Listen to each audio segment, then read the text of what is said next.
emailing each other back and forth, sharing their wildest wins. I don't even think many of these hockey players have even met each other or played a game against each other. Everyone's just adding their teammates into this massive thread. This email chain at this point feels more like an urban legend, but apparently it's very real. And apparently it gets so big that a few of the players decide, I'm just gonna make a website for it. And here is like a new general rule of thumb. When you open up a website and the first thing you read on there is just ominously, take this wisdom wisely, boys. And then a disclaimer.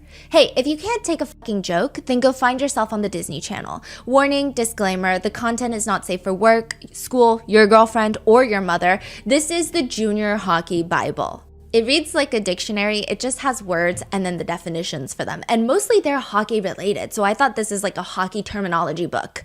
Duster.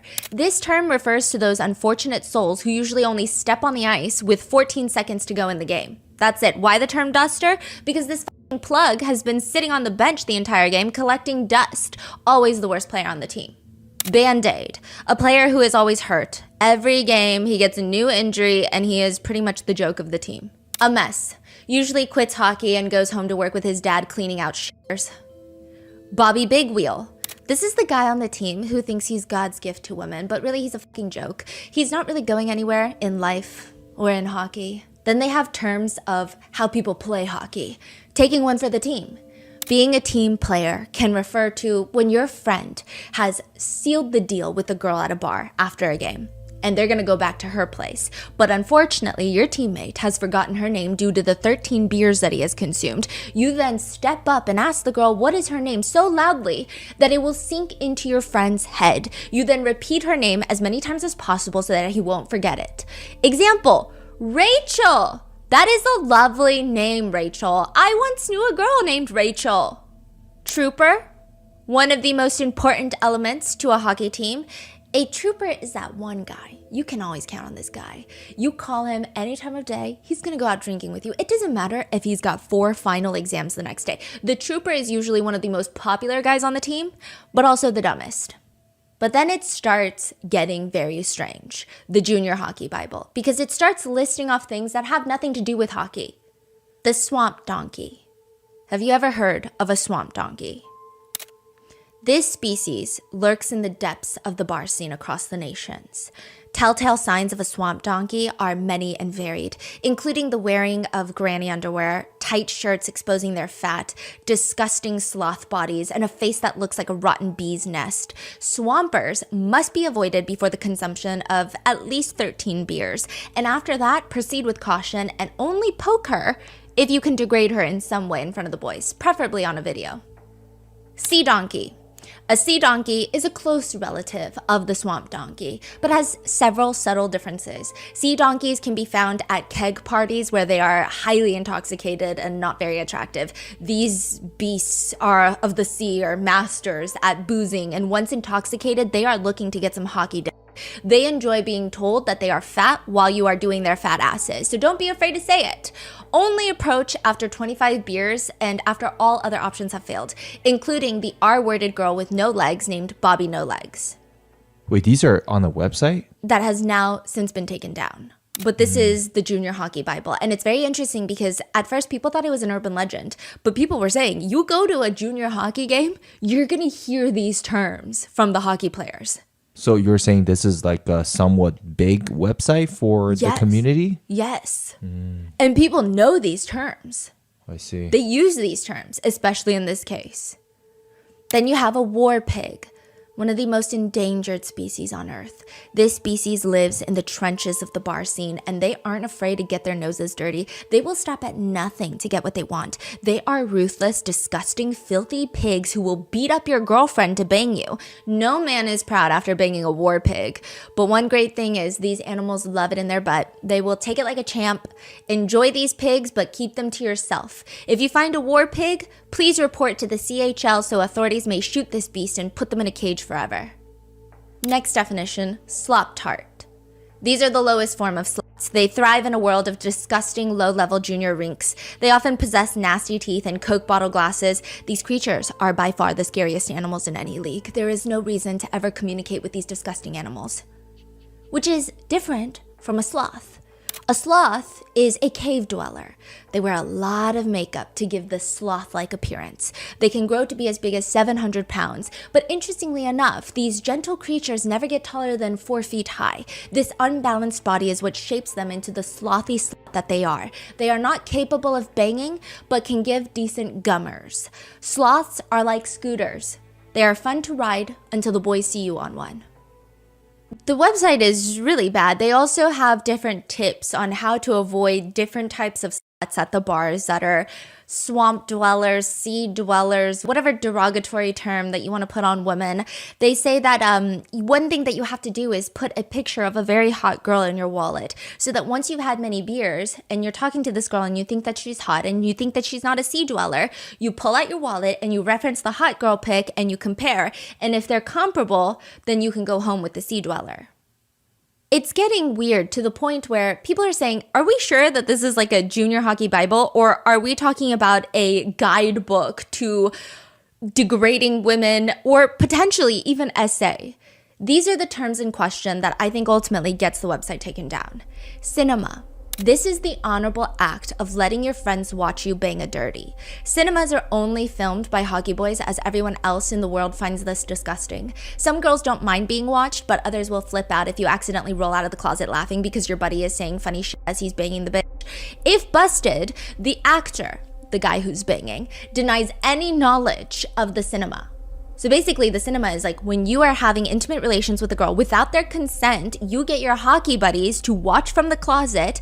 And then if one of them accidentally laughs because you're doing something funny while you're having intimate relations, then the person who is engaged in the intimate relations, they have to suddenly act very upset. Like, what are you doing, bro? Just to make her feel better, when really he is laughing on the inside. A great family event for all. Then you have the mystery hand. The mystery hand is one of the best kept secrets in the league. This can only be performed while watching your buddies perform a tag team. When you hear a threesome, you quickly and quietly sneak into the room and drop to the ground like a heap of shit. Now, as the girl is getting worked, raise your right hand from under the bed, give it a little stretch to make sure your right hand is working and make sure it's in working order. Now move the hand closer and gently grab any boobies you can find. Careful not to grab a sausage, or this could lead to being dummied. Dummied is like being made fun of. Once you get your rocks off, quickly go back into stealth mode and remove your camo and sneak back out the door. No one knew you were there, and it doesn't make you a bad guy. People are arguing. This sounds like a guidebook to essay. It's like an instruction manual, a step-by-step. But others are saying, is it really? Like this could just be a really bad joke between athletes. Do we think that it's appropriate? Absolutely not. Do you want to hang out with people who use these terms? Absolutely not. But is it really a guidebook? This entire junior hockey Bible comes up, in this case, multiple times because these are the terms that are being used. And then these are the actions that 5 junior hockey pro athletes, ice hockey players, are accused of doing. There are certain parts of this junior hockey Bible that they are accused of committing. And now in 2025, there was recently a trial where 5 pro ice hockey athletes are accused of committing some of the crimes that are directly listed in this junior hockey Bible. They use the same terms that are listed. They're texting using some of the language from the junior hockey Bible. And now everybody is wondering, was this not just an online joke? Is this real, and are people taking notes from this? This is the case of the Hockey Canada scandal, where 5 pro-level athletes have been accused of essaying and gang R-wording a 20-year-old girl after a Hockey Canada gala.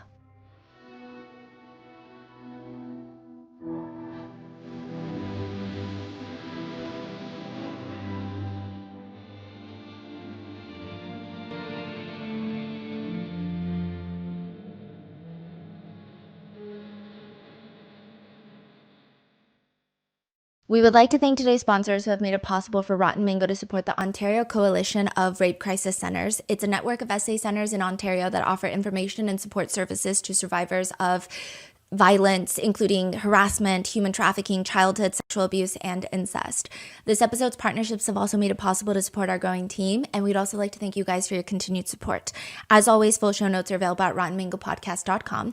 Today's case involves mentions of potential drugging and gang essay. Please click off and prioritize yourself if these are too much. One big disclaimer before we get started, I want to be very clear that ultimately, in the eyes of Canadian law, these men were acquitted of their charges. Separately and totally unrelated, I want to note that there are cases like O.J. Simpson and Sean Diddy Combs where they too have been acquitted of some, if not of all, of their charges. And my point being with that is healthy suspicion is not illegal. Having a personal opinion on someone's morality or how you think a case should have played out in the court system is not illegal, nor is it defamatory. But just to be very clear, we are going to use the word alleged. We are going to use words that are legally more in line with the court's judgment, but that does not reflect how we personally feel. It's just a way of making sure that this episode is okay. So with that in mind, let's get started. It's really hard being a juror. That's what everyone says. And in Canada, I think you only get paid like $40 a day to be on a jury. I believe it's the same in a lot of states in the United States. And it's just very stressful, especially if you are a juror on one of the most high-profile cases in Ontario history in recent years, which is the Hockey Canada pro athlete essay scandal. The gang R-wording of a 20-year-old woman, an anonymous victim, who has come forward and said that these 5 multi-millionaire ice hockey players known in the ice hockey world essayed her back in 2018. It's going to be very difficult to be a juror on that panel. And that is the very first day, one of the jurors walks in and they state to the judge, something very strange has happened. To give you a lay of the land, this is not like any other trial. I mean, I will say that with some other attorneys, they have many different defense attorneys, but you're talking about 5 accused, 5 men that have been accused, and each of them have 1 or 2 separate attorneys. So you've got like a whole row of 10 defense attorneys, and they're all going to cross-examine the witnesses. They're all going to cross-examine the victim. It's going to be very intense. And one of the jurors comes forward and says, day 1, all they did was go through the Crown's opening statements. So in Canada, they call it the Crown. It's basically the prosecutors, like the feds or, the state. So the Crown, they go through their opening statements. And the juror said, I went to lunch at a nearby restaurant. I was in line trying to get my lunch, and I recognized one of the defense attorneys because, again, in Canada, you have a very specific attire that you wear as a court attorney. And they turn around. I make eye contact, and it was very uncomfortable because jurors, like here, are told you cannot interact with attorneys. You cannot interact with any of the members of the press. You see them, act like they don't exist. We were told, don't even say good morning. Don't even acknowledge a good morning. Don't say good morning. Don't even say sorry if you accidentally bump into them in the elevator. Like, do not interact with them, period. No words, because you don't want anyone to think you're saying something. So don't even say anything. Don't look at them, nothing. And so she's saying it was weird because she looked at me. The defense attorney straight up looks me in the eye, and she mentions along the lines of, that was a lot of head nodding we saw and a lot of head shaking. Because that's during crazy. The Crown's opening statements, I guess they were saying, oh, that's disgusting. I can't believe this happened. Or they're nodding like, yeah, you're right. That's bad. I guess that's what the defense attorney perhaps maybe thought. The juror goes to the judge and is like, I don't know what to do with this information. I'm just saying I think it's highly inappropriate. The defense attorney states that is absolutely not what happened at all. I was in line for lunch and I was talking about a completely unrelated case with one of my colleagues. I turn around and I recognize one of the jurors because, we had just been in court all day. And I said, oop, this is awkward. And then I turned around and that was the extent of our conversation. In absolutely no world would I jeopardize my license to practice just so that I could make a comment such as that was a lot of head nodding. They basically deny that this happened. And the jurors on day 1 are dismissed. All of them dismissed after jury selection. Yes, they go through jury selection all over again. Thankfully, it was just day 1, so it was just the Crown's opening statements. But it gets so suspicious. The second panel of jurors come in, and all of these jurors are predominantly women because when you have a high-profile essay case, that's what's going to happen. You're going to need a lot of women on that panel. You're going to need a lot of women in that jury box for people to feel like maybe this is not rigged. Maybe we can believe in the justice system. And so they've got majority women on the second jury. I believe this first jury were 11 women and 3 men. Wow. Yeah, the second one was a little bit more balanced, but still majority women. But one of them comes up, and this is after the victim. Her initials are EM. There's a publication ban. She is an anonymous victim, but I feel like EM is a lot. Maybe I'll call her like Emmy. I don't even know her name, but just M, right? So M, she is on the stand, and she is testifying through a Zoom call. And it's very interesting the way that they do it. So when she sees the camera, everyone is blurred. So she can only see the attorney asking her questions. She cannot see the accused. So that was very nice. But she testifies for 2 days. And this is the prosecutor. They're guiding her through her testimony. And then her cross-examination lasts 7 days. Typically, that is unheard of. You want to keep the cross-examination similar to the actual testimony. Otherwise, it's like, what are we doing? And this 7-day cross-examination is like the most victim-blaming cross-examination that people have said have taken place in the year of 2025. It was absolutely ridiculous, to the point where a lot of members of the press in that courtroom have stated it seemed like the jurors were not enjoying it.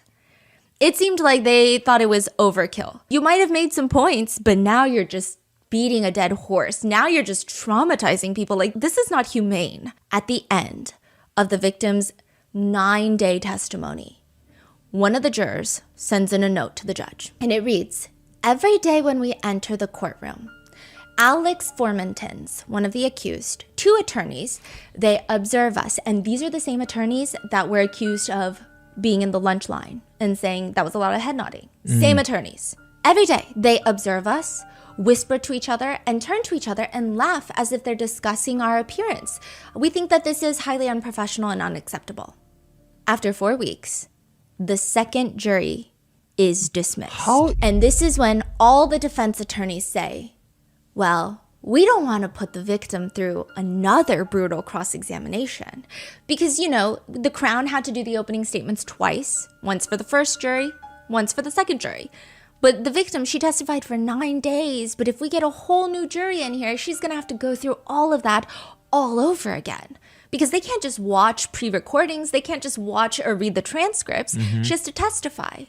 So why don't we just have the judge decide the verdict? During the Diddy's trial, similar situation kind of happened, right? Like Diddy was head nodding, this and that. But judge almost threw the book at them, saying, you better stop that right now. Yes. Otherwise, your right's going to be taken away. But this one, it's the opposite. The judge is punishing the jury. The jury and the victim. Yes. The judge is saying that her hands were tied because at this point, the defense attorneys are arguing that there is so much negative bias against the defense attorneys that it could reflect into how they are handling the case. The defense attorneys decide, we want the judge to handle this case. The defense attorneys say, you know what? We don't want to put the victim through that again. Yeah. We're going to do this with just the judge. And this is very important because a lot of people think, they speculate, this is their personal opinion, that this was all planned. This becomes one of the biggest cases in Canada, and everyone is protesting this trial. People are outside the trial with signs, justice for women. There are people protesting Hockey Canada, the entire organization. There are people, ice hockey fans,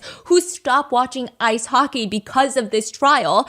And they think that the panel of citizens are too understanding of sexual trauma. They might be too... Can you explain, if anyone who doesn't understand, like the difference between jury trial and just... Yes. Okay. So a jury trial is you are being judged amongst what you would say your peers. You get a group of people that are selected by both the Crown, the prosecutors, and the defense attorneys. They have to agree on the select people, and they will have a unanimous verdict at the end, whether you are guilty or not guilty. Now, these people are not attorneys. These people are not judges. So there is a lot of emotional bias that goes into play. They're told not to have emotional bias. They're told to look at the evidence. But at the same time, they're human. So they're going to have a lot of emotional bias. There's people outside this courthouse protesting Hockey Canada, protesting ice hockey, protesting these athletes. And so they say, it's not because we don't want a jury.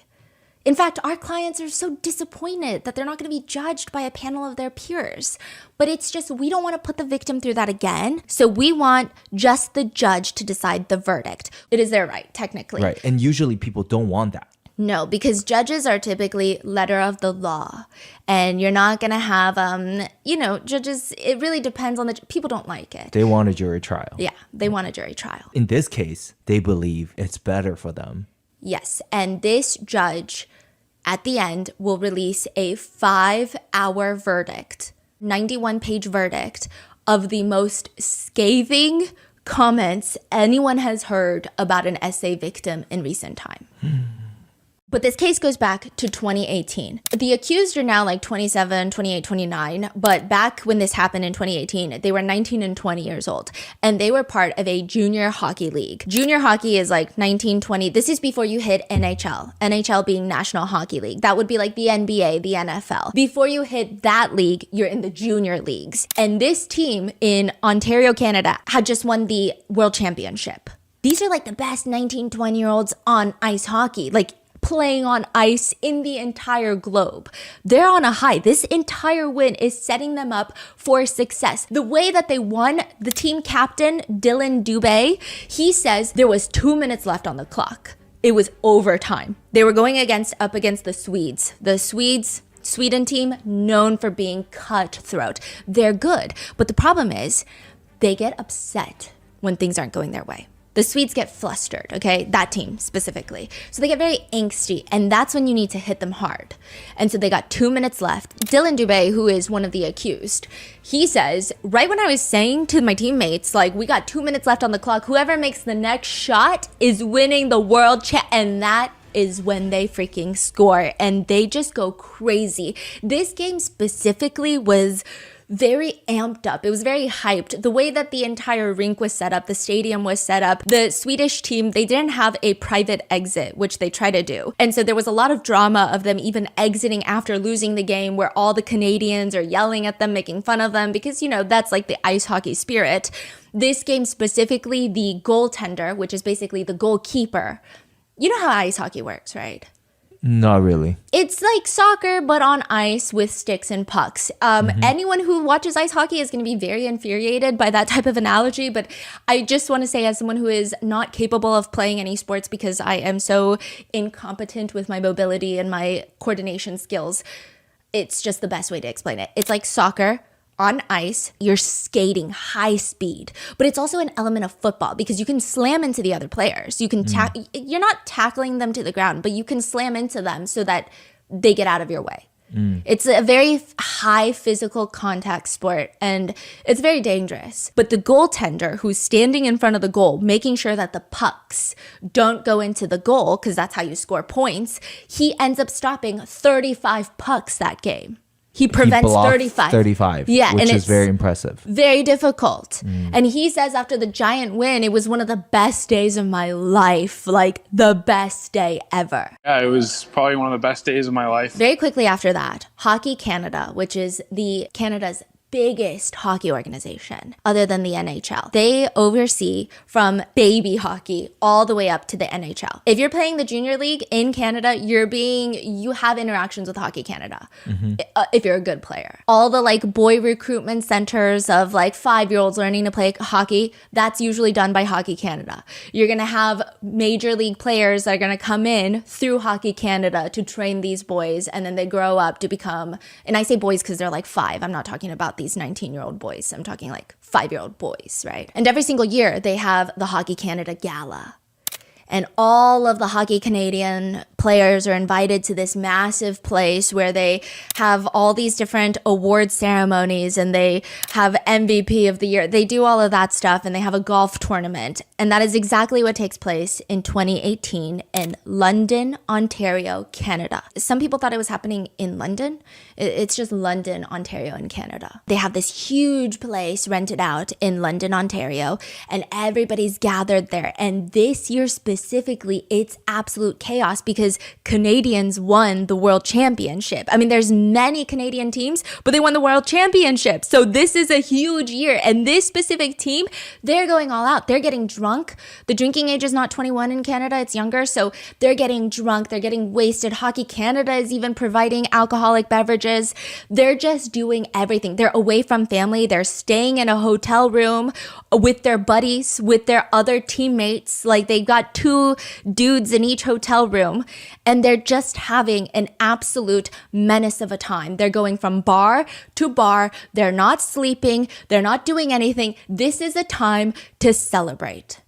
And it's at Jack's bar during this entire gala. So after the gala and Hockey Canada's organized events, the guys decide that they're going to go out to the bars and just get wasted. The next day, all they have is a golf tournament. So a lot of them, they brought their golf clubs, and that's in the hotel room. This is important later. But they're just going to go to Jack's bar, get completely wasted. They're probably going to go out there and tell every girl at the bar that they just won the world championship for ice hockey. Another little piece of context, maybe in America, if you're not from the colder states, if you're like from the South or California, you're like, why would I care if some dude comes up to me and is like, I just won the world championship for ice hockey, right? Ice hockey in Canada, that is their sport. That's like the NFL, the NBA for us. It's huge, it's major. And so they're probably doing all of that. And that is where M is. M works in retail. She's 20 years old. And after her shift, all of her coworkers are like, we should go to the bar. We should go to this place called Jack's Bar and just get drunk and have fun. It'll be good. M goes home. She gets ready and she drinks some seltzers, hard seltzers, like a White Claw. I don't think it was specifically White Claw, but hard seltzers. She gets ready, Ubers to the bar, and she is talking to one of her coworkers that she is just now kind of becoming friends with. They're not really super friendly, like they're not coworker best friends in the sense of they're telling each other everything. It's still awkward. She still feels a little bit uncomfortable. So she's just trying to get drunk at the bar because it makes her socially a little bit more open. And as she's drinking, she says this old guy approaches her. It's very vague. I think that he was just a little bit older. I don't think she's talking about like a 60-year-old man, telling her, hey, you should talk to this guy over here. His name is Michael McLeod. He just won the world championship for the Junior League Ice Hockey World Championship, like the world. He's just a really good guy. Like, just make sure you take care of him. And she says, I think that this guy was just trying to make Mikey sound like a really good person and make it seem like it was someone I felt like I should pursue that night. I don't know, like made it seem like Mikey was someone that you wanted to be around. Is Mikey the leader again or no? No, that's Dylan Dubé. Dylan, yes. Yeah, so okay. Dylan Dubé is the leader. And I know the names get confusing, but we're going to run down them. But just think like, it's even more confusing because they are the only 5 accused. However, there was allegedly anywhere between 10 to 16 players in that hotel room that night. Many of whom testify, many of whom were involved in a group chat that becomes very important later. But it's just complicated. So I think as we progress in the episode, you're just going to realize who is who because it's just hard to, they're just... I see. And so she keeps drinking with Mikey and she is picking up a few things. Okay, world championship, junior league ice hockey players. She's kind of assuming that all these other dudes are ice hockey players. She doesn't seem like she's very into ice hockey. She doesn't really care that much. So she's just like, okay, cool. You guys seem like nice people. She keeps drinking and she says, I definitely feel like my inhibitions were lowered the more I drank. I mean, mentally, I just felt all over the place. The dance floor and the music was very loud. It was just very crowded and very chaotic. And I just kind of felt like I was in the mix of it all and I wasn't really feeling aware. In CCTV footage at the bar, you see a lot of the players on the dance floor all circling each other. It's not that they're specifically circling M, but they're all just gathered together getting crazy drunk, and it just looks like CCTV footage from any other bar. They're all smushed together. It's like if you go to a concert, everyone's jumping up and down screaming. Everybody is like touching each other because you physically don't have space to not touch each other. But at one point, CCTV reflects that one of the other players pulls on M's ponytail. Whether it was hard, I'm not sure. This footage I couldn't find, but there is allegedly another footage of another player lifting her up off the floor. We don't know what that footage looks like. But she says that she started feeling really claustrophobic and overwhelmed. It just felt like she was getting smushed. I mean, she's 5'4". She is like 130 pounds. And these are 6 feet tall, 200-pound hockey players. They're huge. She's getting overwhelmed. She's getting smushed by a bunch of guys on the dance floor. She remembers that some of the guys would move her hand towards their private areas over their pants. And she says, I did feel a little bit off again, but with just how drunk I was trying not to think anything of it, and I was just going along with it. There's a video that Michael McLeod, who is the main person that she's talking to. So she's introduced to Michael McLeod. She's talking to Michael McLeod, and he films a video of them singing hotel, motel, Holiday Inn. It seems like a crazy party. It seems like a frat party. She says, I'm someone who has a bit of a hard time saying no. I don't like upsetting people, and especially when I'm drunk, I think that really shows. I know if I hadn't been drunk or been in that position, that wouldn't have been something that I would have done. But I felt like it was the drinking. So she's saying, I don't even think that I would have been on the dance floor just with all these hockey players. It was a lot.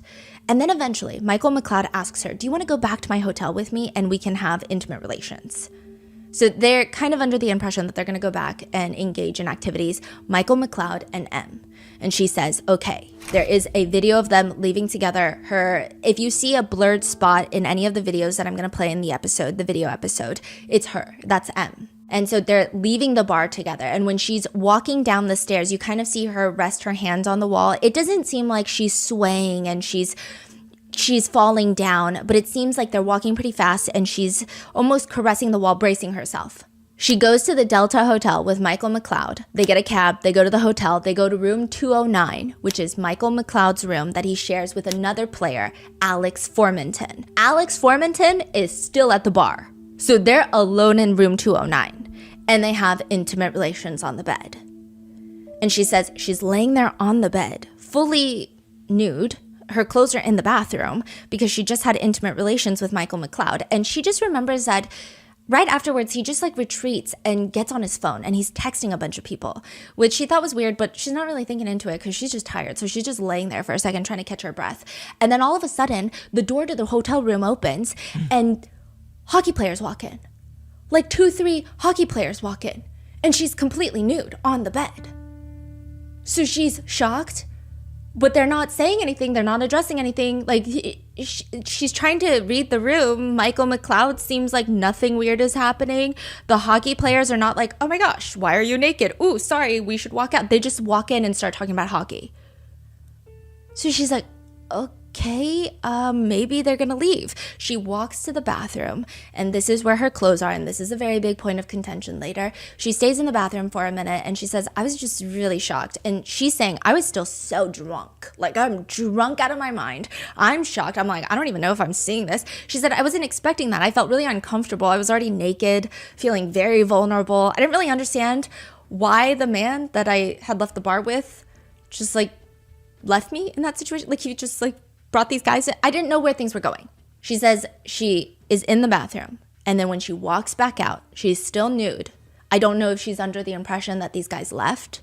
Maybe it got quiet. I don't know. But when she walks out, there's even more hockey players inside the room. And she says at this point, she didn't really know what to do. This is not a suite. This is not NHL level money. This is not NBA level pro athlete money yet. These are junior hockey league players. This is a very standard hotel room with 2 twin beds, but it just looks like a cramped little hotel room. And there's 9 200-pound, 6-foot-tall ice hockey players crowding in that room.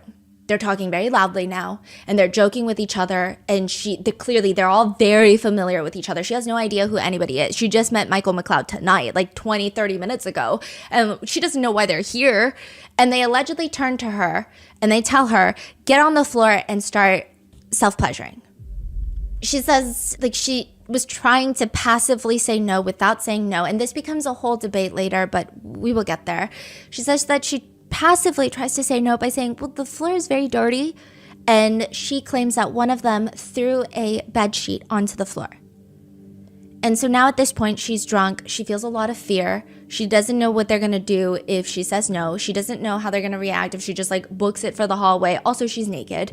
So she gets onto the floor and she does what she is told, allegedly. And she says, they just started putting pieces in my face. I was being told to suck it, commands like that. They were also yelling, spit on it, spit on it. And then at one point I started feeling someone spitting on my back as well. I was just watching it all unfold. I didn't know these men at all. I didn't know how they would react if I tried to say no or tried to leave. My mind just kind of shut down and I let my body do what it thought it needed to do to keep me safe. I didn't know what was going to happen. And they just kept putting pieces on my face in that moment. She says at some point she turns to Michael, the guy that she came here with, Michael McLeod. And she states that he had gone downstairs to the lobby to grab food, and now he's just laying on the bed shirtless, eating food, watching all of this happen. So this is making her feel even more pressured, even more unsafe, even more fearful and uncomfortable. So she's just doing what they want. She says at this point, she performs oral sex on 3 of the different players. She says that while she's doing this, she's hearing people screaming at her, other commands like suck it, spit on it. She feels someone spit on her back. She said that someone is slapping her butt very hard. At this point, M says she just goes straight into autopilot mode. One thing that sticks out to her is she just keeps hearing one specific comment of like, no phones, put the phones away. And she remembers this because she started feeling panicked in that moment that someone was recording everything that was happening. Eventually, she somehow makes it onto the bed because Michael is one of the 3 guys that she performs oral sex on unwillingly, that she claims, right? And she says this is what she remembers. As she's on the bed on all fours, doing what she does not want to do, multiple people take turns trying to hit her on the butt as hard as possible. She describes it as almost like a competition, and it was really hurting, so she's telling them to stop. And then eventually, she ends up in the restroom with Alex Formenton, who is Michael McLeod's roommate. And she claims that she was raped by Alex Formenton in the bathroom. That he assaulted her and then forced her to perform oral, and then he took a shower. She goes back out into the room and she is very uncomfortable, and she says throughout the night she would try to keep getting up and putting her clothes back on to leave. Like she would grab her clothes, and then one of the players would come over and she alleges that they would put their arm around her shoulder and not necessarily drag her back into the room, but kind of like guide her back around. And she was so drunk that it was just, she didn't really know what was going on. She didn't feel like she could say no. It felt threatening. It's not just like, are you sure you want to leave? It felt very threatening. Saying things like, come on, we're just having fun. She claims, I was stuck in that room. I didn't really have a clear exit, even if I wanted to leave. I felt like I was just there for their entertainment. She says that she starts feeling sick, wanting to throw up. At one point, she does remember near the end of the night, she was just sobbing, like she was just crying. And then she tried to leave while she was crying, and she recalls one of the players saying, don't let her leave, she's crying. Don't let her leave, she's crying. The problem is, because of her intoxication level, she says there are gaps in her memory. But additionally, it's even rougher because when you are an SA victim, there are naturally gaps in the memory because that's just how your brain works. It doesn't matter if you're a 20-year-old girl or a 50-year-old man or whoever. Your brain tries to protect you by blocking out memories that they think are going to be so traumatizing that you cannot survive, or it will be too traumatic for you to understand them. And so she's saying there's a bunch of gaps in her memory, but she does remember near the end of the night that she was crying, and they would try to stop her and say like, oh, don't let her go, she's crying. And at that point, she also remembers like they were bringing up golf clubs saying, why don't we try to stick one inside of her? There were comments about golf balls of seeing how many she could fit inside of her. And she said that she was feeling very fearful of all of this. Like the energy was intense and chaotic, but in a very scary way. So not in the, I'm going to tie someone down and forcibly R-word them, but like you can imagine the type of energy she's alleging was happening inside that hotel room. Eventually, she states that Michael McLeod tells everyone to get out of the room. All the other players, except for Michael McLeod and his roommate Alex Formenton, who is one of the accused that went to the bathroom with her. So Alex went to the bathroom with her. She says that they end up staying, and Michael McLeod goes into the bathroom, and she understood that in order to leave, she was to have intimate relations with him a second time. So the first time that she has intimate relations with Michael McLeod, she says is consensual. But then the second time in that bathroom, she says it was not consensual. So they have intimate relations, and then afterwards, Michael McLeod and Alex Formenton straight up just tell her, like, we have a golf tournament tomorrow, so are you gonna leave? She gets dressed, she leaves, and down the hallway, she realizes that she left her ring in the room. So she knocks on the door to grab her ring, and she says the players look really annoyed. Michael McLeod and Alex Formenton look super pissed off about it. She looks for 15 minutes, and she says that she feels really silly about this whole thing. And this word is very important for later. She says that she just felt silly, so she just left. And as she's leaving, she's bursting into tears. And that night, she's in the bathroom, in the bathtub, just sobbing, swaying back and forth, like swaying, comforting herself, soothing herself. Her mom walks in and is like, you need to tell me what happened. June 19, 2018, London, Ontario police get a call. from M's mom, who states along the lines of, my daughter, she's not telling me what's happened. She's just saying it's all my fault. I found her in the shower, incredibly distraught. I know, like mother's instinct, I know something happened and I know that she did not want this to happen, but she keeps repeating, it's not my fault, but I know something bad has happened. Like, you have to investigate. M's mom's boyfriend at the time had a friend that works for Hockey Canada.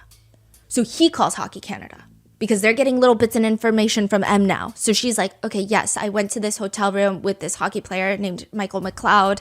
And then all of a sudden his teammates came in. So he calls Hockey Canada and is like, hey, this is what happened to my girlfriend's daughter. Like, you guys need to investigate. So now in 2018, there are 2 investigations open. London police investigation into a gang essay and the Hockey Canada investigation into the code of conduct against their players.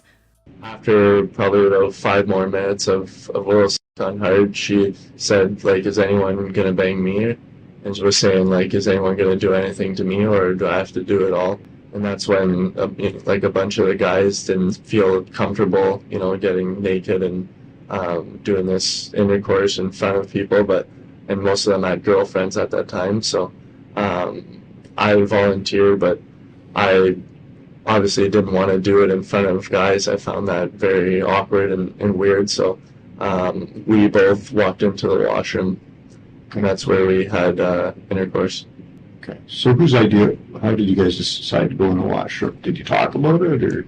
Yeah, it was kind of mutual. Like I said, like, I don't really want to do it in front of the guys. So she walked into the washroom and I followed her after, and that was when we had intercourse. Okay. And what sexual acts happened in the washroom? At the start, I just put on the condom and just had intercourse with her. And near the end of the intercourse, I took off the condom and she gave oral sex to finish it. And what happens after that? After that, after giving oral sex to Mikey, she was on all fours on the floor of the hotel room saying, like, is anyone going to do anything to me? And that's, at that point, she was playing with herself and saying, like, is anyone going to bang me? Like, this is embarrassing that you have a naked girl in front of you and a bunch of guys in the room and no one's going to do anything. And that's when pretty much everyone was still a little iffy of doing anything in front of the guys, because we found it pretty awkward, a situation.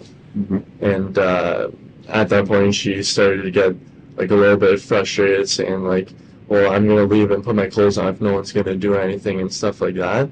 She was getting pretty frustrated about how no one was doing anything, and I think she kind of took it personally, as in, like, she's not hot enough that none of the guys were doing anything, when really it was just the guys that had girlfriends and obviously didn't want to do it in front of each other. So she's kind of getting a bit upset there. Yeah. Is it possible that she was upset because she's feeling embarrassed about what was going on? I think she was embarrassed that no one did anything to her. Like, I think she was maybe embarrassed that she thinks she wasn't hot enough and that no one gave her the attention while she was sitting there naked. But really it was just because everyone had girlfriends and no one found it, like, not awkward to do that in front of people. So she was kind of leading the way and kind of asking for it. She got on the bed naked and said, okay, who's gonna have sex with me? You guys are pussies, like, none of you guys want to have sex with me. Do you get the sense the guys are coming because they know there's a naked girl in the room who's doing sexual favors for people? I mean, like, I don't know how guys kept showing up. Like, Were you sending her those messages? No, like, I just told the guys I was getting food and there's a girl over. That's all I said to a few guys. And for both, the guys are briefly interviewed in 2018. None of these interviews are extensive at all.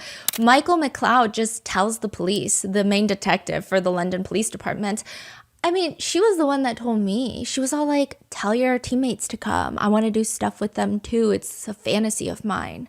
He said she was just asking for a lot of crazy things. If it were up to her, she would have had sex with the whole team. Wouldn't be surprised if she asked guys to slap her ass, but I didn't hear it. But I wouldn't be surprised. Which is a very suspicious thing to say, because I guess a lot of netizens online, which I tend to agree with, they're just saying, like, maybe in X-rated movies, maybe in some dark romance novels, but like never really in real life. Not saying it doesn't happen, but it's like a very, very big accusation that would need a lot of factual evidence to back it up, right? And you're saying the cop hearing that, it's like, makes sense. Yeah, the cop is like, okay, well, it's a little weird, but you showed me these 2 videos.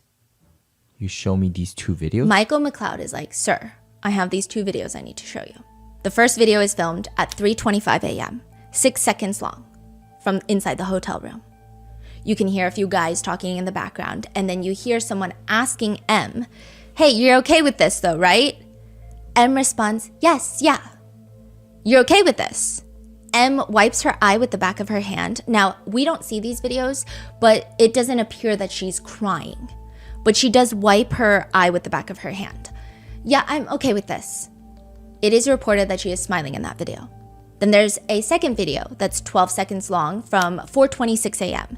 It shows M standing holding a white towel over her body. So this appears to be around the time that she has intimate relations with Michael McLeod that she alleges was non-consensual in the bathroom. And I say afterwards? Yes, after, at the very end of the night. And it appears that she's unclothed behind the towel, and you hear Michael in the back saying, say it. M smiles, looks at the camera and says, okay, it was all consensual. Are you recording me? Yeah. Okay, good. It was all consensual. What else? You're so paranoid. Holy, I enjoyed it. It was fine. It was all consensual. I am so sober. That's why I can't do this right now. That's why I can't do this right now? Saying like, I can't really record this video right now, perhaps, I think is maybe what a lot of people have thought she was saying. Michael is showing these videos to the police officers, and he's saying, well, I filmed these consent videos because I was worried that something exactly like this would happen. Oh, yeah? Yeah. And so, I'm just saying, like, I took these videos because it was such a crazy situation. Like, we've never had a girl that was like, I want to sleep with the whole team, so I didn't want anything like this to happen, so I recorded these 2 videos. This is in 2018. This whole case, nobody finds out about it for 4 years. It gets buried until 2022. Then it goes public, and then the police decide, we're going to go to trial. And so it feels like since 2018 to 2025, they have been trying to bury this. That's just what Canadian netizens feel like, okay? So by the time that the trial comes around, protesters are standing outside with signs that read, believe survivors, justice for survivors. I will say that the 5 accused players, every time that they walk into the courtroom with their attorneys, they just look very smug. And I think that's a personal opinion of mine that a lot of netizens share. I don't know what it is. They just look like, they look smug. People are thinking, though, this is a slam dunk case. Since 2022, when this specific case became public, it triggered a bunch of other Hockey Canada SA cases to get a lot of attention, to get coverage, and people are pissed off. People are pissed off at Hockey Canada, and they want ice hockey culture to shift. They want society to change. They want the justice system to reflect that. This is a slam dunk case. Like, this is... Everyone is on the side of M. That's just what it is, especially when the arrest originally happened, before the whole trial. When the arrest happened? 2022? 2025. Well, 2024, but the trial starts 2025. Okay. But they weren't like in jail, yeah. Okay. Everyone's like, this is a slam dunk case. And for months, the trial is just crazy. They let go of 2 different jury pools. And then finally, it's the judge only. And the judge is a woman. She finally comes out with the verdict a few months ago. And it takes 5 hours for her to run through the verdict. She saw the victim testify for 9 days straight. She heard from all the witnesses. And she states in her verdict, people react differently to events. There is no correct or standard way for a complainant to react to a sexual assault. She cites another case, though. I'm mindful of the words, although the slogan, believe the victim, has become popularized of late. It has no place in a criminal trial. To approach a trial with the assumption that the complainant is telling the truth is the equivalent of imposing a presumption of guilt on the person accused of sexual assault and then placing a burden on him to prove his innocence.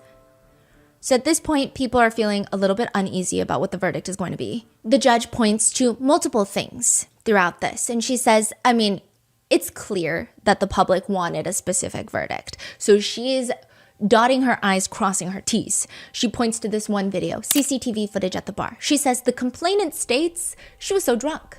M testified that she was so drunk that she could not consent, and the players should have known that. Like, she knows that for a fact. However, the judge is like, look at this CCTV footage of her at the bar. At one point, she's leaning onto the bar, and the complainant testified, M testified, it's because she was so drunk that she had to catch her footing. But if you watch further in the CCTV footage, it's her leaning over to tell the bartender that he shorted her on the change. So she's saying, like, if you're that drunk, could you really know that you were shorted on the change? She tried to make it seem like she was so drunk she was leaning on the table because she was drunk, but she was actually trying to get her money back. Ultimately, the judge states, at this point, she chose, and she's talking about the victim in this, she chose to walk into a room full of men while naked. No one directed her to do this, nor did anyone prevent her from going back into the bathroom and then putting her clothes on. No one threatened her or applied any force to her. She made no effort to leave the room. Up until this point, there had been no sexual contact with anyone other than consensually with Mr. McLeod. The complainant provided no satisfactory answer as to why she chose to do this. This is a huge point of the judge's argument on why she doesn't really like M's story. She's saying, to me, it doesn't make sense, because you're saying that you are unclothed in the bed after having consensual relations with Michael McLeod. You're unclothed on the bed. Then these hockey players walk in. You're shocked, you're surprised, you run to the bathroom. The bathroom is where her clothes are. So then she's saying, why didn't you just put on your clothes then in the bathroom? But instead, you walk out of the bathroom unclothed, and then you see more hockey players. And at that point, you could go back into the bathroom and put your clothes on. Or because the bathroom door is right next to the hotel door, it would have been easier for you to like put on your clothes and then run out the door. Like, there's a lot of different ways in which you could have left. This is what the judge is saying. A lot of netizens and a lot of advocates think this is absolutely insane, because they're saying, we thought we are past the time where we are asking victims, why didn't you leave? Because it doesn't really matter. Like, leaving or not leaving does not have anything to do with consent. Like, it's not, they're not tied together. It's actually an essay myth that you should leave because you didn't consent to it. Because there's a reason you didn't consent to it. You might have been scared, so you could be scared to leave. But the judge continues, and these are the reasons that she decides that all 5 pro ice hockey players are going to be acquitted of all charges. This is not the result that anybody was expecting. For years, this case has been amping up and up. There's protesters outside the entire time, with 2 juror panels being dismissed. Everyone thought, with a female judge, this is like a slam dunk case. Nobody likes the accused. Nobody cares about them, really. They were like, this sounds crazy. This has been around. This story sounds insane. Like, the consent videos itself make them sound so guilty. And then the way that she testified, everybody thought it was slam dunk. But it wasn't. She says they're not guilty. And courtroom reporters state that you could hear someone saying, yes. One of the players' dad and a separate player's mom are hugging, embracing, and everybody is confused on why the judge seems to hate the victim. She literally states early on in her verdict, I do not find the evidence of M to be either credible or reliable. With respect to the charges before the court, having found that I cannot rely upon the evidence of M, and then considering the evidence in this trial as a whole, I conclude that the Crown cannot meet its onus on any of the counts before me. People thought, there's got to be something that we're missing. In all of the court dates, like in the trial dates, there's got to be stuff that the judge heard that we did not hear. The judge, in her 91-page verdict, goes on to talk about how the victim, the alleged victim, she was laying in bed, and at one point, Michael McLeod, the man that she came to the hotel with, that she had consensual relations with initially, he asks his teammates, hey, do you want oral sex from this girl? In front of her. The judge is like, she has no reaction. She doesn't freak out. She doesn't say no. So that could be, she has no signal of enthusiasm either, but it's just like the most neutral, she has no reaction to it. Which almost means, is that like implied consent, which is not legally a thing, but is that what it is? That's one of the factors that the judge likely takes into consideration for this verdict. And it seems like everyone, including the judge, just ignores the fact that the victim was on the stand.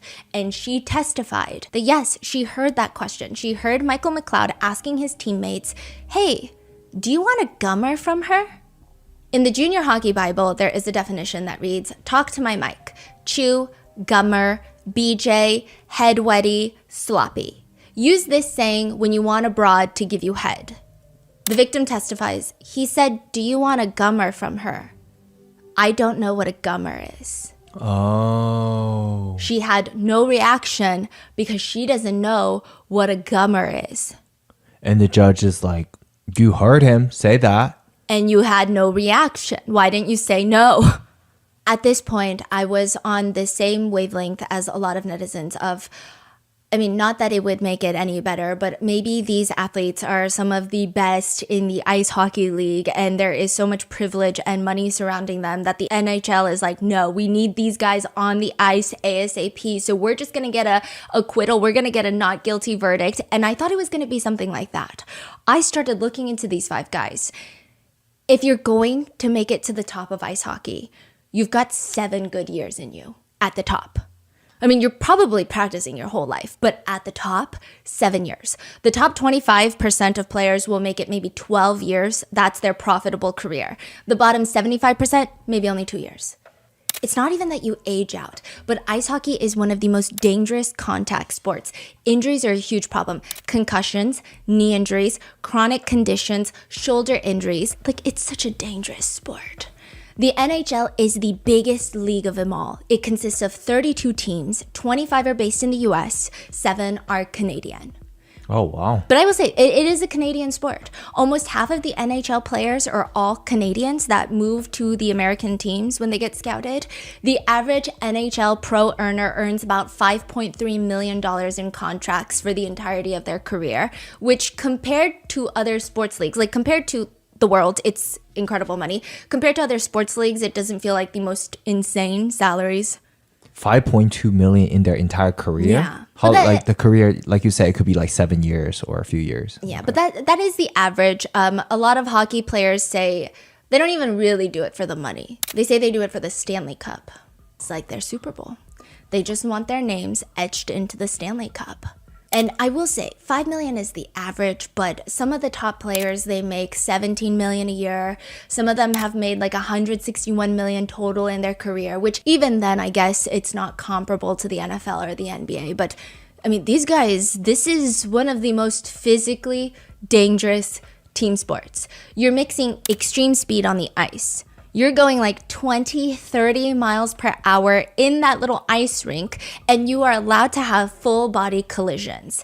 Heavy equipment gets weaponized.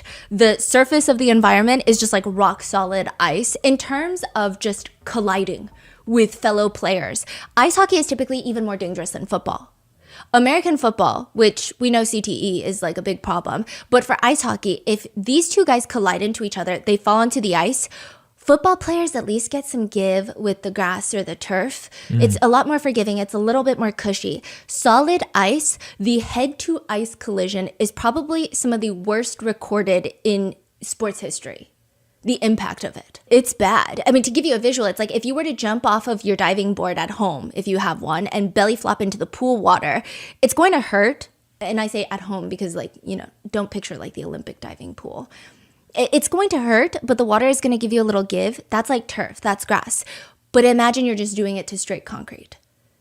That's what ice hockey feels like. You're lucky if you don't end up with a concussion.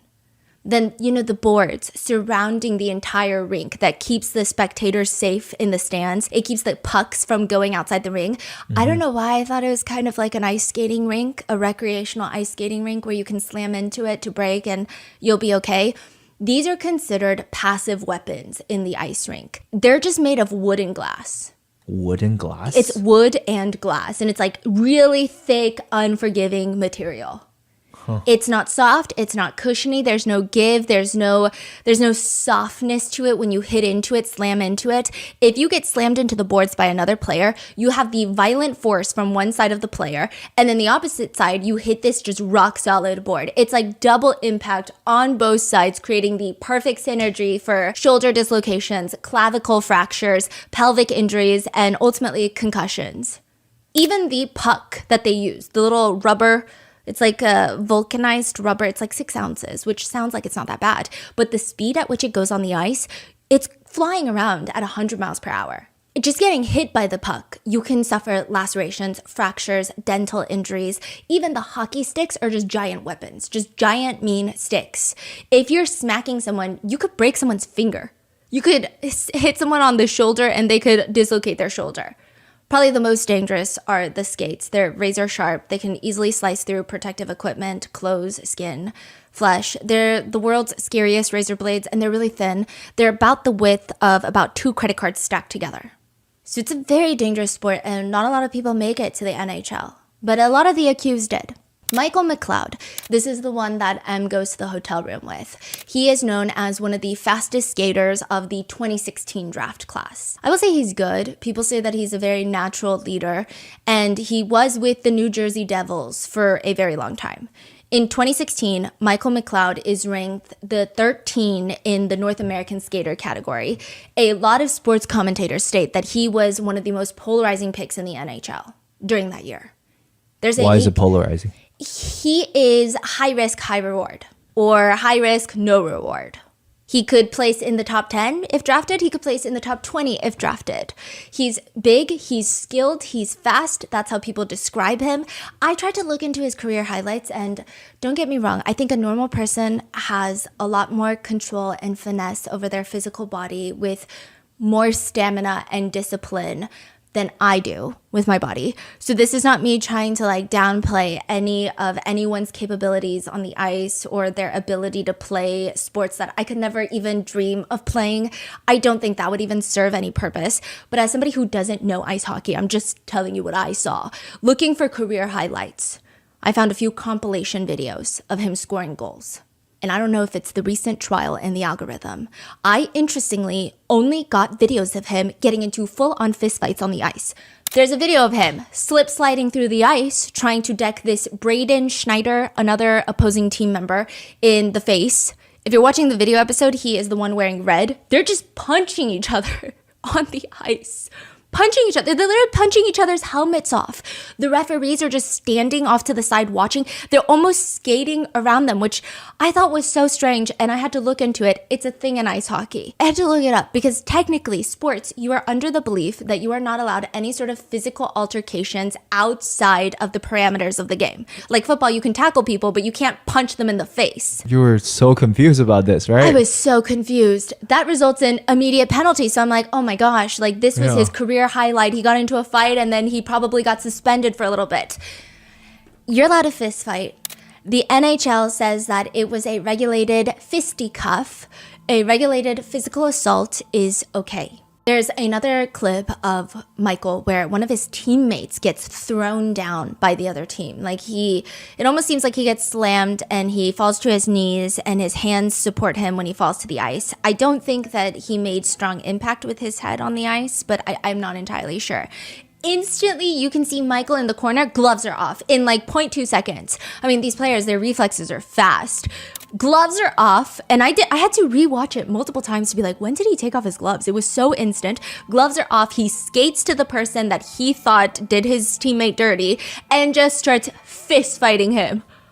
Punching his head. In mid-game, just was that guy ready to receive, or yeah, and he's then he also starts fighting punching back? Yeah. How long did the fight last? A minute. This one was particularly confusing for me because Michael was fighting another guy, and then I think another guy was trying to fight another guy from Michael's team. It was just... so you can do multiple fights going on at the same time? Yes, but you cannot have a group fight, and you cannot jump someone. Only 1v1? Yes. It has to be a fair fight. Was it chaotic? It was so chaotic. And then at one point, I was watching another hockey clip where I was watching the goal. I'm like, I gotta see if they get the goal in, the puck in the goal. And then I just see 5 people fighting in the back, and I'm like, what's happening right now? Oh, the game still goes on while they're fighting? Yeah, I think they eventually stop and pause. Oh, but while it's happened so quickly, yes. Other people are still playing. Yeah. There's another one where Michael and another guy, both of their heads get slammed into the wall. They bump into each other and both of them simultaneously bonk their heads into the barrier. It was a clean shot. That's what a lot of comments were saying. This was a very clean, nobody fucked up type of situation. It was just everybody happened to be in the wrong place at once. But Michael's gloves are off in a second. Fighting the other guy? And then they're just fighting. And I'm like, Okay. And then in another one, it's titled Travis Sanheim Drops the Gloves with Michael McLeod in his first ever career fight. So it's just two of them decking each other in the face, and then the camera pans to all of Travis's teammates because this is his first ever career fight. And they're all banging their sticks on the barrier because they're like, woo! Chanting. Like first fight ever, basically. Interesting. Yeah. Fascinating sport. I mean, and I have so much respect for ice hockey considering, well, I don't know about the violence part. I just don't like watching physical violence, but I think it's you have to be very tenacious and agile to play. Like I could never last. Michael stayed signed with the New Jersey Devils from 2016 to 2023. So he was there for a really long time. It's estimated that he made $4.61 million with the New Jersey Devils. He's actually still going strong with the Devils up until January of 2024. That is when he was granted an indefinite leave of absence because of this trial.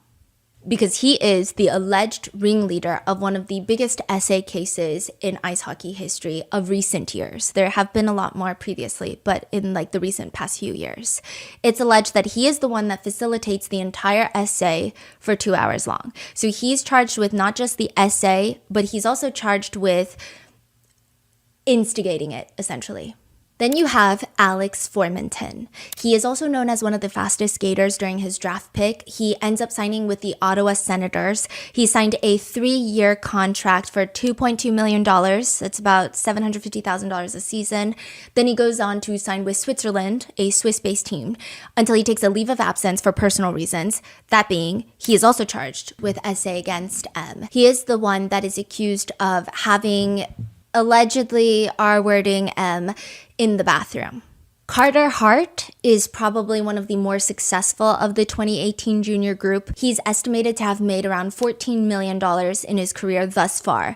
He was originally signed with the Philadelphia Flyers, and the last contract he signed with the Flyers, it was a 3-year contract for $11.9 million. He's probably the most well-known as well. They say that he has very strong mental training regimen. He says, I'd probably say about 90% of hockey is mental. Confidence is everything. Everything is between your ears. He's the goaltender, like the goalkeeper. He's worked intensely with a sports psychologist to make him an overall more mature player. People have said about him previously, his mental game is in order. He's the type of kid who bounces back from a bad game. He has all the makings. This is what people said before all of this came to light. He is also charged with committing essay against M. He is being named as the one that allegedly made M perform oral on him in front of the other teammates. So he's one of the 3 players that received oral. Then you have Dylan Dubé. He was the team captain at the time. Afterwards, he gets signed with the Calgary Flames for 3 years, coming in at a $2.3 million contract, about $770,000 a year. Then his second contract, he signs a 3-year deal for $6.9 million, making $2.3 million a year. It's estimated that he's probably made a good $10 million in his career so far, until he gets arrested for essay against M. He is also accused as being one of the 3 that received oral from M, and also for being the one that was smacking her. Callan Foote is the last one. They call him Cal Foote. He was one of the top picks in 2017. The draft. His first contract was nearly $1 million a year for 3 years. Then he signs with Tampa Bay Lightning for $1.7 million for 2 years, which is $850,000 a year.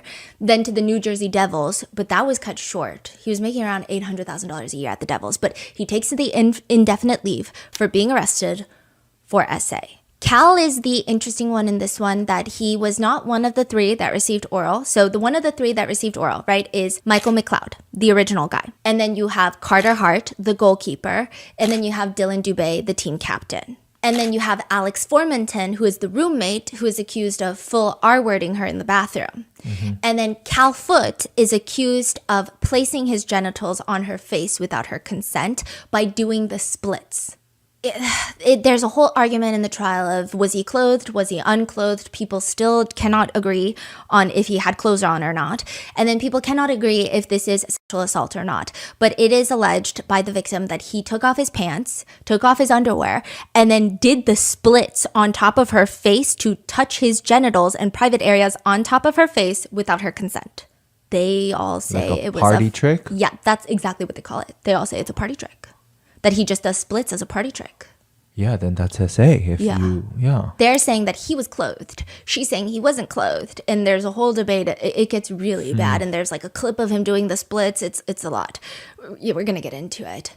So these are the 5 accused. And they're really, I mean, they're great ice hockey players, but I just, their stories don't make sense. And I don't know, nobody's story really makes sense, okay? Like, when Michael first goes to the police because he's called during the investigation, he tells them he has no idea why all of his teammates showed up to his room. Like, they just kept showing up in the droves. Like, about maybe 10 to 16 people are inside of his little hotel room. He doesn't know. He's not the team captain. I don't know how guys kept showing up. Like, Were you sending all those messages? or- no, like I just told the guys I was getting food and there's a girl over. That's all I said to a few guys. He doesn't know. He thinks maybe they knew that he had food. They could just sense it. Maybe they could smell the food from the entire hotel. I don't know. And they could just like sniff it out to be room 209 where Michael McLeod is. He states that maybe he did send a message to some of the guys stating that he had food. He says that he did briefly mention that there was a girl there, but that was it. But he lies. That whole thing is a lie. Did they pull the text? It is later discovered, years later, that he texted all of his teammates in a group chat. Anyone want a threesome? Hurry, quick, 209 Mikey. No mention of food. Those are not the only group chats. June 26, 2018. So this is like a week after. A week after. They okay. are getting word that she's gone to the police, that Hockey Canada is probably looking into it, and they start a new group chat. So instead of the 19 players that are on their original team group chat, this is now 11 players. So these seem like the guys that maybe have an idea of what happened that night. They're in this separate group chat, and the team captain, Dylan Dubé, he starts the messages. There are no criminal charges. It's Hockey Canada Code of Conduct, and they're investigating on what happened that night so it won't happen again. Another teammate by the name of Jake responds, "Could we get in trouble for it or no?" I don't think so. Michael McLeod responds, "We all need to say the same thing if we get interviewed. Can't have different stories or make anything up." This is the thing with the group chats that people hate. The judge says, look at the group chats, take them at face value. They're saying, we just have to tell the truth. Netizens are like, hey, are you dumb or are we dumb? Yeah. Because literally it's all, we can't have different stories. We can't make anything up. We all have to be on the same page. Just tell the truth. It's like you just throw in 3 words as insurance, as security, just in case someone goes through these text messages. Another player, the same Jake guy, he responds, "No, boys, like, we didn't need to make anything up.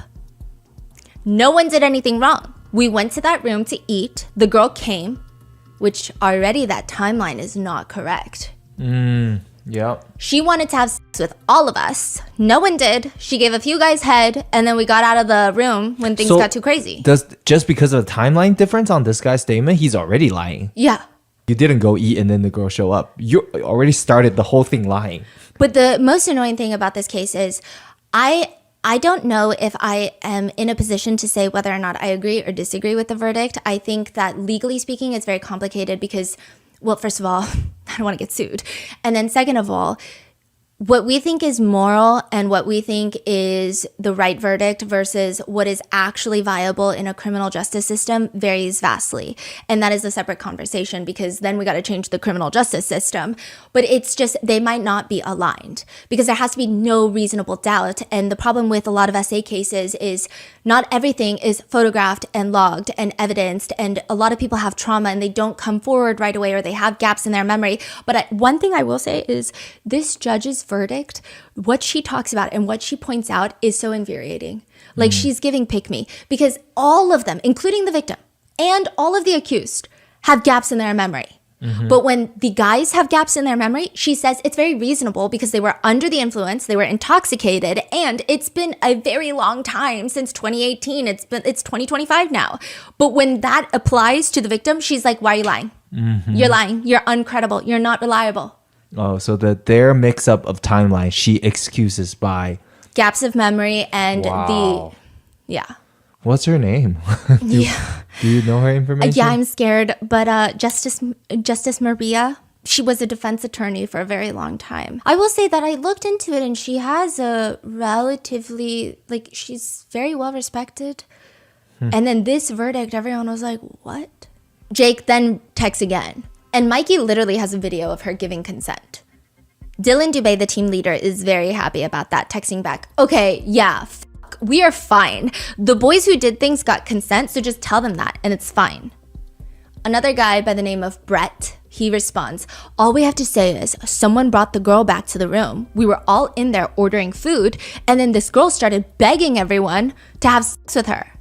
All we have to say is someone brought the girl back to the room. We were all in there ordering food, and then this girl started begging everyone to have sex with her. I'm just saying, that's not how I would talk if that's exactly what happened. Yeah. Nobody would do it, but then as time went on, she gave 3 guys head. Once things started to get out of hand, we all left and got her out. Jake texts back unsuspiciously, yeah, like boys, that's literally the truth. So Michael McLeod suddenly feels that he needs to share everything, saying, I did have sex with her before everyone came in. You guys know that part, right? Brett responds, she's the one who got naked and started begging everyone. Michael McLeod responds, yeah, what should I say if they ask why I took the videos though? Jake texts, you took the videos because you wanted to make sure nothing bad would happen and cover yourself. Dylan Dubé, the team leader, responds, let's not make her sound like too crazy because if she gets wind of this and then she can get even more angry and we don't need that. So just be good about it, but be with the truth with it. Another player named Maxime writes, the truth is we didn't do anything stupid. We had her consent. We didn't force her to do anything. Michael McLeod is saying, yeah, like it wasn't her that went to the police. It was her mom. No idea why, but she already told me she told the police that she doesn't want to pursue this and it was a mistake. She also texted me saying sorry about all this and that she was in the wrong too. I have those texts saved. Michael McLeod ends up finding M's Instagram and DMing her to not pursue charges. We're going to get into that. And he states, I've got text messages of her saying it was her mom that went to the police. And Carter Hart, the goaltender, probably the most successful one on the ice of the group, he responds, honestly, boys, nobody did anything wrong. Like, we got consent to anything that she did. She was the one begging for guys to bang her. Jake responds 2 hours later, everyone stop talking in here and talk to your agents about this. And that's it. Or it could be attorneys because they all do lawyer up. These group text messages are admitted into evidence. So is the original message of Michael McLeod asking all of his teammates if they want to participate in a threesome in room 209. Hurry, quick. That is also admitted into evidence. And then he goes on to privately text one of the other teammates, I guess like his best friend. He privately texts, do you want a gummer? And that is admitted into evidence. And so by this point, I think these are a lot of the things that the netizens knew about before the trial takes place. And I think this is the reason why everyone's like, yeah, this is very suspicious. And I mean, it's not looking good for the accused. This is already very strange. Additionally, with the 2 consent videos that just feel like, why would you need those videos if you knew that she was actually consenting to it? It's just strange. It's just not normal behavior. However, there's a lot of other things that come up during the trial that make people start flip-flopping. Like there's a lot of bar footage that is entered into evidence where it shows that there are pretty distinct variations in a lot of people's timelines and their testimonies. So